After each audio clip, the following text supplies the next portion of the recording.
श्रुतशील घोष जी हमारे साथ एडिटर प्रियो बंधु मीडिया ग्रुप के इस वक्त जुड़े हुए हैं।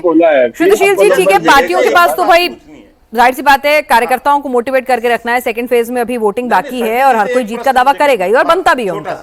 लेकिन अगर मैं आपसे पूछूं तो जिस तरह का वोटर टर्नआउट हमने हिंदू डोमिनेटिंग सीट्स पे देखा है, ये पैटर्न आपने पहले कई चुनाव कवर किए होंगे, इससे पहले कभी ऐसा इस तरह का पैटर्न आपको हिंदू डोमिनेटिंग सीटों पर मिला देखने को?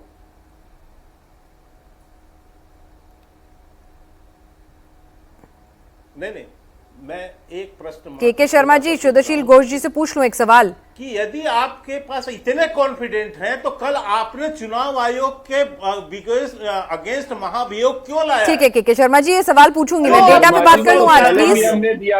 ठीक है, मैंने सबसे पहले ही सवाल उनसे वही पूछा था, उन्होंने जवाब दे दिया। अब सुन लीजिए श्रुतशील घोष जी, आपको जवाब दे अरे भाई स्पीकर ने। एक मिनट के Sharma ji, let's talk on data of the second phase please.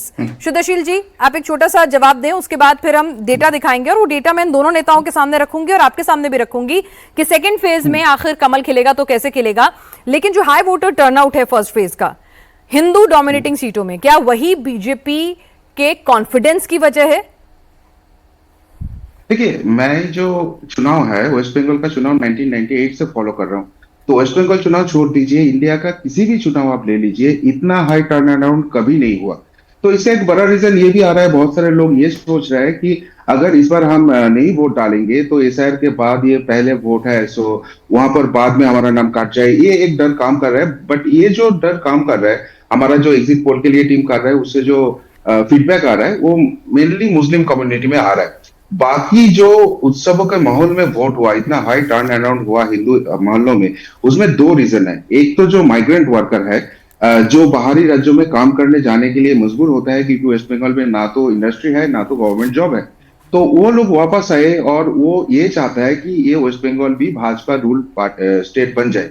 क्योंकि अगर उसको भाजपा रूल स्टेट में जाके ये माइग्रेंट वर्कर बनना पड़ता है तो वहां पर रहने खाने के लिए बहुत सारे पैसा देना पड़ता है। तो अगर वेस्ट बंगाल भी रहे तो ये उसका सेविंग्स हो जाए। तो ये एक थॉट काम कर रहा है माइग्रेंट वर्कर के लिए जो हिंदुओं है, और वो आके भर भर के वोट किया। ठीक है। दूसरी बात, जो 2021 और 2024 में वोट नहीं डाले थे, वोटर लिस्ट में उसका नाम था, वो लोग इस बार जो ईसीआई ने माहौल बना दिया जहां पर फ्री एंड फेयर इलेक्शन हुआ। अब देख लीजिए 40,000 बूथ के आजू बाजू में वोट हुआ, तो उसमें बस मैक्स टू मैक्स पूरे दिन में 200 to 250 बूथ्स में कुछ गंडगोल झमेला होने का बात हुआ है।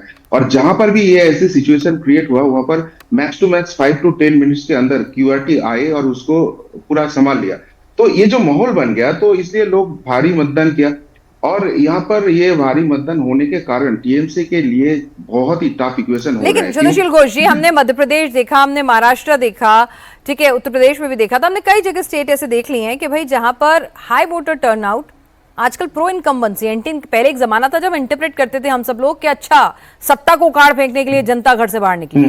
फिर एक पैटर्न आया कि नहीं, सत्ता से उखाड़ने नहीं, जो फ्रीबीज हैं उनका कर्ज चुकाने के लिए जनता बाहर निकली है। तो बंगाल में आके ये फिलॉसफी काम क्यों नहीं करेगी? आजकल तो प्रो इनकम्बेंसी चल निकली है। नहीं, देखिए, यहाँ पर जो हिंदू वोटिंग का टेंडेंसी था इतने दिन, किसी भी असेंबली आप उठा लीजिए जहां पर हिंदू डोमिनेटिंग है, वहां पर हिंदुओं का पोलिंग 76 to 78% होता था। और जहां पर मुस्लिम के बाद माना जाए तो वो लोग 92 to 93% वोटिंग करते थे। अभी एवरेज ही 92 to 93% आ गया है। इसके मतलब मुस्लिम कम्युनिटी और भी ज्यादा वोट डाले, लेकिन वो मैक्स टू मैक्स कितना होगा, 95-96% होगा।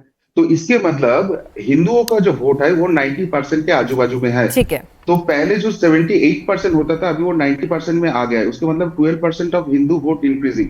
और हिंदुओं के पास एक भी रीजन नहीं है वो प्रो इनकम्बेंसी के लिए वोट करें, वो तो एंटी इनकम्बेंसी के लिए ही वोट करेंगे।